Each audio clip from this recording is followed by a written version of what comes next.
And Democratic Senator Arlen Specter is not helping his own cause, as he mounts a fierce battle against Congressman Joe Sestak in Pennsylvania's Democratic primary. Specter has served 5 terms in the Senate. Until last year, he was a Republican. Well, last night, Senator Specter made a huge gaffe at a Democratic dinner.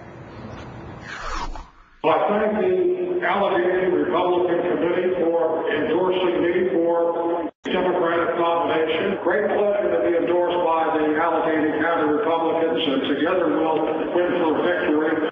Charles Matetian is Politico's national politics editor. Charles, thanks for joining us. Hi, Tamara. What was the reaction at that dinner when Senator Specter made that mistake?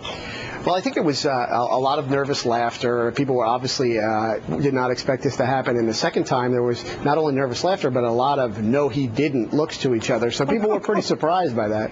I love that. No, he didn't look, Charles. That actually tickled me. But, you know, the serious business here. Arlen Specter's in trouble. We've got the Quinnipiac poll that shows that the race is certainly tightening. April 7th, Specter 53%, Sestak 32%. Now Specter 42%, Sestak 44-42, Specter 44, Sestak 42. This race is tight.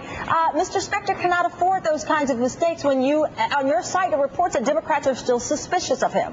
Absolutely. I think you have to keep in mind that for 30 years, Democrats have been trying to beat Arlen Specter, and all of a sudden, party activists are being asked to take his word for it and that he's going to become a loyal Democrat. And the problem is that you can afford to make gaffes as a politician, but when you switch parties like that, you can't make those kind of gaffes that underscore the very things that primary voters are worried about, as in Pennsylvania. And Joe Sestak, his opponent, is obviously hitting the issue very hard. Can you trust Arlen Specter? Is he a real loyal Democrat? Right. And there's a new ad from Congressman Sestak, and it pushes that point. It shows the same lines that Specter is trying to use with President Obama supporting him, the very words from George Bush that he used when he was running as a Republican.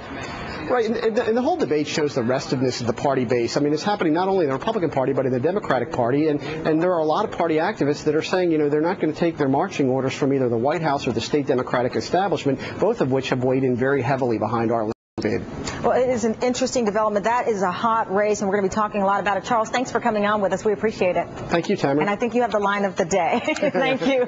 Well, Britain has a brand new government.